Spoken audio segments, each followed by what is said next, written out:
Another sleepless night, Highness. I'm starting to believe I'm never going to have the pleasure of startling you awake. I'd love to see the distress on your face upon being continuously woken. Preventing someone from sleeping is a very effective torture method. But you know all about that, wouldn't you? It was the Sorcerer King's favorite practice after all.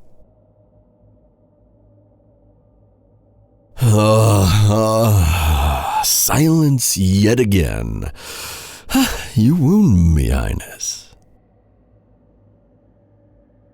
And, what are you working on today? An enchantment to cleanse the well of a village in the south. About time. Those people and their livestock have been relying on rain for far too long. My apologies. I'll back away. I'm just always so fascinated by the dichotomy of how one so rotten can have such delicate handwriting. Well, the kitchen prepared a real feast for you today. Let's see, we get, fresh white bread, salted fish, sweet cakes, fruits, and even some dry sausage. A meal fit for a king. Meanwhile, the peasants and people outside these castle walls are scrambling to gather food for their children, faced with the land you and your family have left poisoned and hostile. I've been down there. The brothers and sisters of light are sleepless trying to fight the curses. The knights and soldiers alike do all they can to organize rations and fend off unnatural beasts. Fathers starve themselves to feed their families. Mothers give birth to stillborn for lack of proper nutrition. And orphans fight with stray dogs over rat carcasses. Have you ever tasted rat, Highness? It's like swallowing plague itself. After your father slaughtered my family and burned down my home with witch fire, rats made up most of my diet growing up. To this day, I still gag at the mere sight of the rodents. Yet the child of the Ashburg sorcerer sleeps in a castle, on silk pillows, and fed better than the Majesty himself.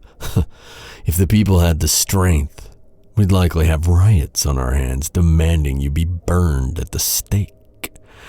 We knights are too loyal to our king and our oath to go against his orders. Trust me when I say that this loyalty is all that stands between us and the soldiers. We've been forced to execute a few who tried assassinating you. None of us would blame them for their actions. We'd much rather execute you. Aren't you the fortunate one, You were even given the second largest room in the castle to store all your father's grimoires and books. I'm no faithful, nah. But the hair on the back of my neck stands every time I enter this chamber. Their demonic knowledge makes my very bones tremble. You, though, yeah, you must feel right at home. Still nothing, Not even a hint of a smile at the thought of your beloved home. Thanks to your family, this land never had a need for tales of demons or monsters in the dark. The mere thought of your father or brothers passing through kept the adults up at night. But being killed by the wicked Ashburn twins was by far, far preferable than being captured and dragged back to the Sorcerer King for interrogation. And worse, when he was done with them, be taken to the tower of his youngest child and apprentice. Your tower, Highness. I heard it was a gift from your father for your 12th birthday. Did you know I was part of that reign? It was the first time I witnessed the leftovers of your experiments. Torture chambers filled with bones, blood on every surface, eyeballs and organs in jars. The nearby peasantry said they heard all the screams of your victims for years. You even kept records of each victim, detailed with gruesome sketches and thrown notes for each one. I even found some names of friends and allies. Thank you. Thank you for showing me exactly how my friends died and what was left of them. What a twisted purpose for that pretty handwriting. When His Majesty asked for someone to become your bodyguard, I didn't hesitate. After all, I'd be the one to slit your throat the moment you showed the sign of suspicious behavior. And I would never miss a chance to remind you of your sins. I expected a haughty royal, guiltless and spiteful, for you to make demands of luxury and servitude in exchange for your knowledge of curses. How I relished in the idea of tormenting you, humiliating you, watching you squirm at every act of penance you'd be forced to perform. Instead, I was met with a husk of a person, tired-faced, unfeeling, marked with permanent dark circles and pale as a ghost, following every order without complaint like an animated puppet. Surely this was a trick to lay low until you could use knowledge as a bargaining chip to slowly pick up where your father left off, huh? How I relished in the idea of tormenting you, humiliating you, watching you squirm at every act of penance you'd be forced to perform for your enemies. But, to add insult to injury, you eat nothing more than tasteless gruel and roots. You stay awake for days on end, breaking down counterspell and crafting purification rituals until you collapse from exhaustion, even going as far as taking it upon yourself curses that would kill those too weak to survive them. You never once complained when they bring you to the edge of death, and the instant you recover, you do it all over again. You only ever wear black as if you're in mourning. What do you have to mourn for?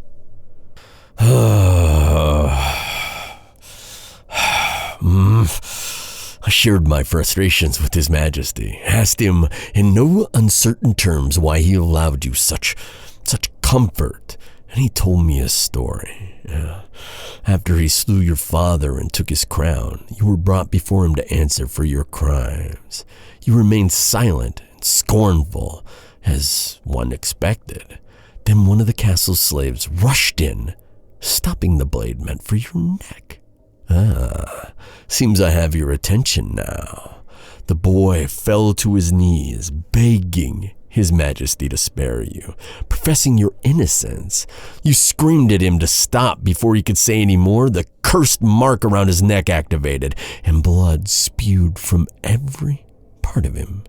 Every slave in your household is bestowed that curse of secrecy to prevent loose tongues from revealing the secrets of their wicked masters. The knights who were present that night said the same thing. You crawled to him and held him as his blood stained your pretty clothes. You even cried over him, refusing to let go until yourself passed out. According to His Majesty, you said one thing only. Why? You could have gone home.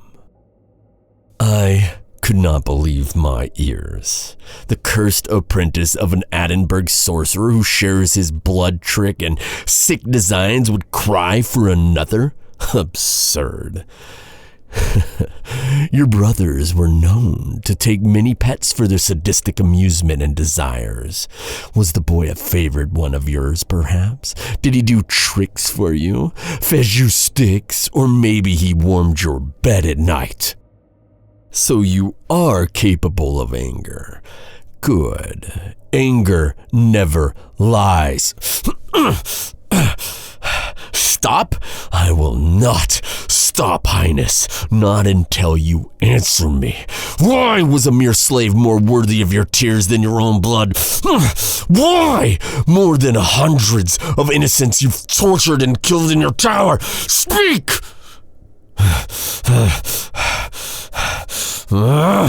Nothing. Even as my hands leave bruises on your wrists, you won't fight back. You'd let me do anything to you, wouldn't you? Throw you down, break your bones, cut you, brand you, force myself on you. And why? Why does the Ashburn Witch feel guilt?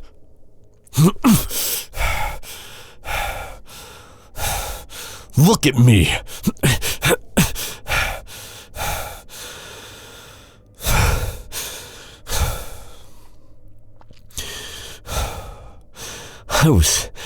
I was 10 when I lost everything.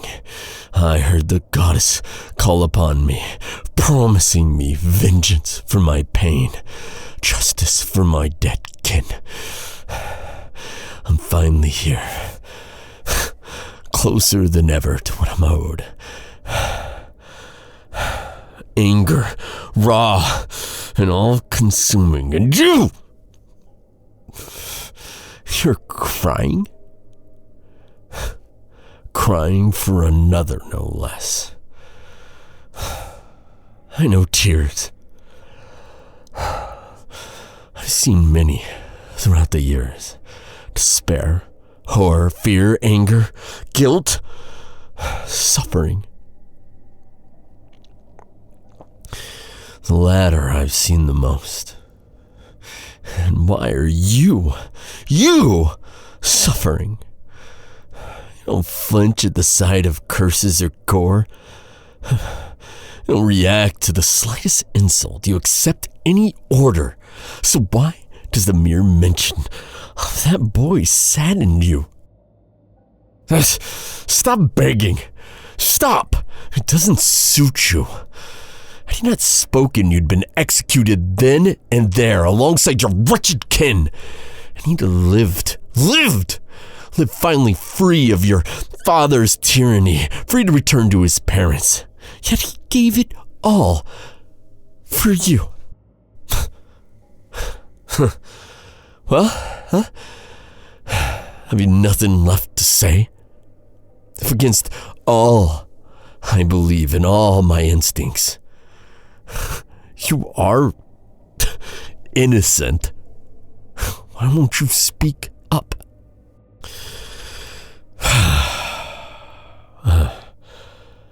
After His Majesty's revelations, I went to consult the Order of the Light. Everything we found in your tower was entrusted to their archives so that it could be studied and then destroyed. The keeper in charge was confused, to say the least. She could sense no darkness coming from your grim records. Every one of your collected bones, blood jars, and organs were indeed human, but taken from corpses. Your decorative bells were enchanted to produce horrendous bone-chilling screams and cries when shaken. The faithful thought you might have enjoyed those as one enjoys music, but otherwise, she couldn't sense no infected aura or miasma typically left behind by dark magic.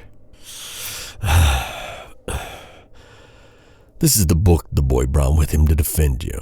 Another one of your many journals detailing the experiments and sketches of your research at that tower. In my preparation for the war, I've learned the basics of dark magic and a few spells to counter it from the Order. I was never any good at magic, but there is one spell. There's one spell I did manage to master. That one that makes illusions fade away. Luxem! Hidden behind illusions of wicked research and gore, hidden records. Records of your father's victims, their names, birthplaces, sketches of their faces, why they were brought to the sorcerer. Nothing your family cared much about. And under the crime section, notes about the procedures they underwent in the tower. I've witnessed countless times the monstrosity mutations your father made of all his victims, morphing their bodies into whatever beast-like shapes he pleased. But according to these notes, you only changed their faces and altered their memories. You never killed anyone, did you? Why do you shake your head as if I do not hold the proof? I've seen your handwriting too many times to not recognize it. All these people your father gave you to torture and murder, you instead gave them new faces, new memories, and set them free. You set up your tower to give the illusion of horror and death, had enchanted bells to mimic the screams of your so-called victims so no one would be the wiser. And you've played the role of the wicked witch till the end, until the one person who knew the truth intervened. Well, now you burn the proof of your innocence? I don't understand, Highness. It's as if you want to be punished for those crimes. You've offered your neck to the hero upon your family's defeat. You could have thrown yourself out the window or let yourself get poisoned, yet you persist. What was his name? Alroy. And he died because he spilled the secrets of his master. Your secret. Is that why you endure? Guilt for a wasted life? One of many. Have others died in your service as he did? You want to atone for all those you could not save. You cannot mean your father's victims. Not even his majesty, the hero who freed us all, could save everyone. How could have you opposed your father? You requested your tower at the tender age of 12. You've been saving innocents from his clutches for over a decade, since you were but a child. The proof is your many journals behind a more concealment spell. Highness, the sorcerer loved no one but his demonic art. Even his children were mere pawns. Either they served him as he pleased, like the wicked twins, or were just another rat for his experiments. Weren't you yourself just merely his apprentice, a useful assistant to his dark designs? He trusted you enough to let you close, and you could have tried to kill him if you truly tried. I don't believe that to be true. The sorcerer was a cunning devil as much more powerful than you. Are you saying you were an exception? I'm aware your mother died in childbirth, yes. Many of the sorcerer's unwilling concubines did. She was a sister of the light? The only person to match your father in wit? You believe it played a role in how he treated you? He never hid who he was from you, but he still acted as a father. Played with you, held you when you cried, dropped everything to help you, no matter how small the matter. You were the only one he loved. You told yourself he was cunning and too powerful for you to try anything, but what? The truth is, despite everything, you could not bring yourself to kill him? Because you, the only one the sorcerer loved him back as any daughter loves her father. Therefore, you believe that all his sins are yours to pay for? What are you? Highness, what are you doing? Stand up. You're begging? What are you begging for? I mustn't tell anyone and dispose of all your records. Why would you ask us such a thing? An agreement with the king. You help rid the land of the curses and miasma your father's magic left behind. Yeah, that's why his majesty spared you. More to it, you say. Once the land has been healed and the people free to prosper, his majesty must execute you? What? Must? Yeah, I did say the people are frightened and suffering still, so much so that they might turn on each other out of fear or sheer survival instinct. What are you getting at? They must have a common enemy, someone to hate and blame, someone to take all their anger so that they can become strong together again. So united land may be reborn from the wake of the Ashburn. You die for this cause? Stop talking. Fate truly is cruel to rob me of my anger. For over a year, I believed I was finally paying it back for taking everything from me. I taunted and tormented you, served you rotten food, let yourself be spat on by angry passerbyers. Despite your lack of protest, I relished in knowing I was getting a sliver of revenge for my pain. And now I learn that the last of the Ashburn witches, my one chance at vengeance, is willing to just die for sins uncommitted and to save the dying kingdom.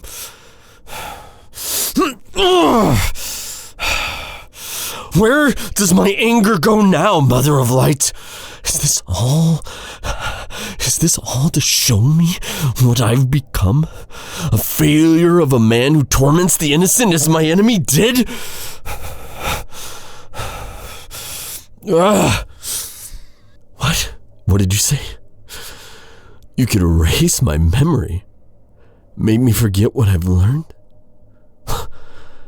You'd allow me to return to blissful ignorance and keep on tormenting you till the end?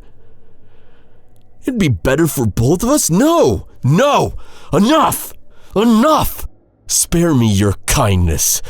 I don't think I can handle it anymore.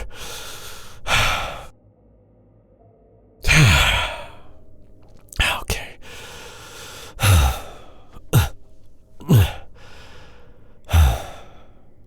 Take my hand, Highness. Please stand.